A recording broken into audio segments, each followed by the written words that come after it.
everyone. This is Dawn Burks with GuyLive.com. I am here today with Mr. Jerry Springer, who is the ringmaster, political pundit. I love this man. Anyway, how are you today? Well, thank you. I love you too. And there you go. There's a show. There is a show. Yeah.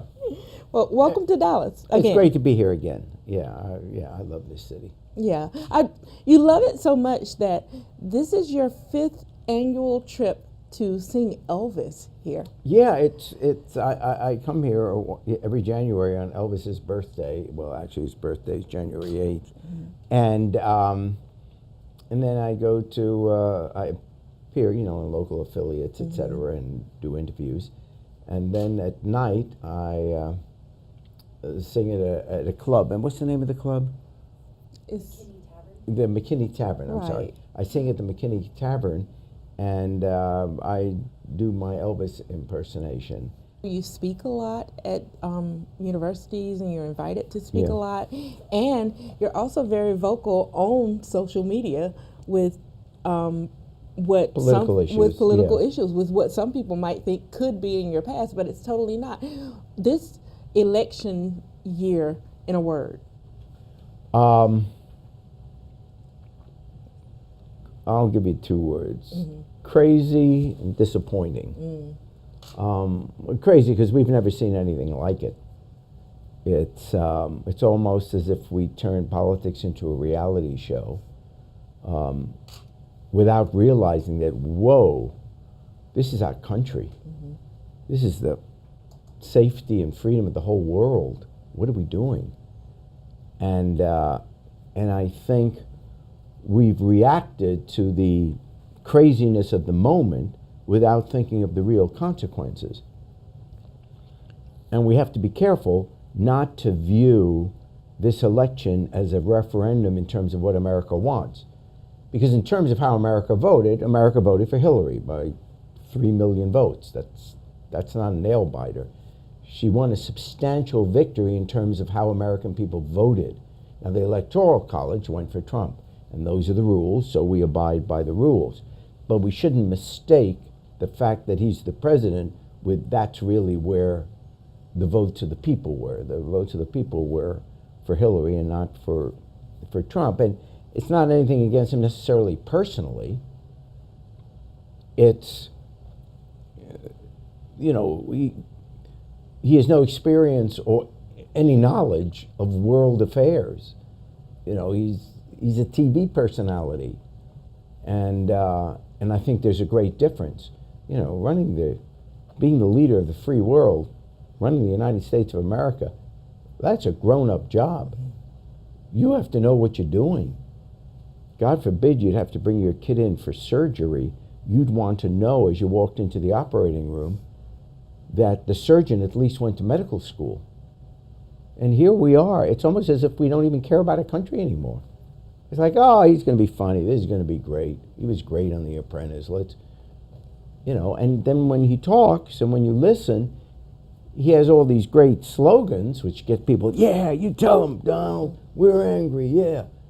But holy, it's almost really as if we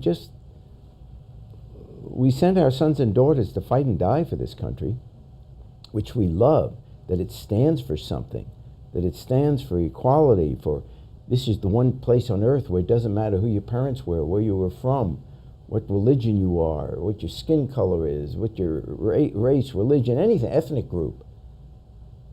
That this is the Statue of Liberty. That's what America is. And now we've got someone who doesn't believe in that. He wants to put a wall up, not have that be the symbol of America, not the Statue of Liberty. And that, wow. Everything we've been telling our kids about this is a country for everybody, that we really weren't telling the truth to our kids, that we really don't believe it.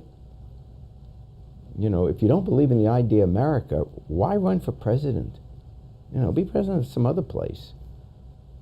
But America, that's what's scary. That's what's disappointing. It's like, wow, we have to pay attention these next 4 years.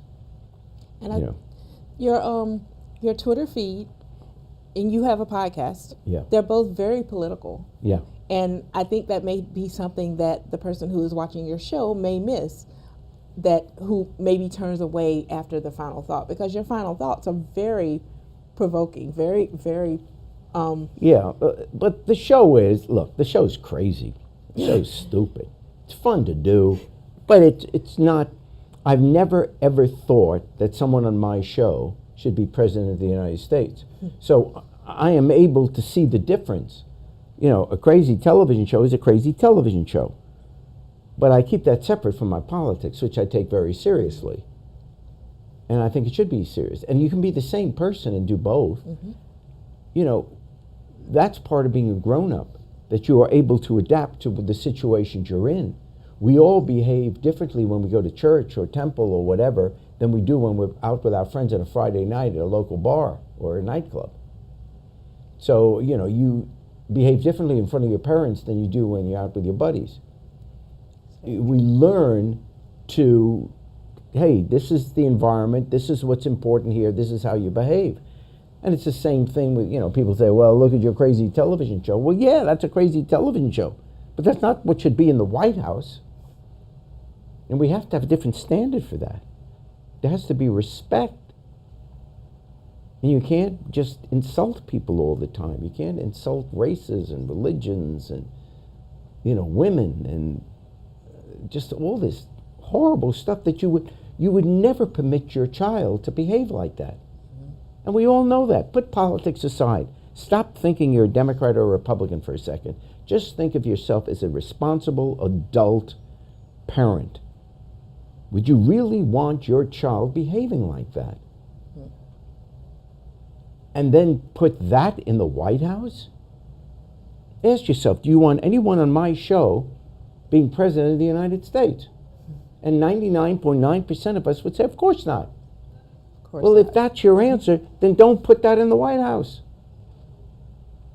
And I don't know why it's such a controversial issue.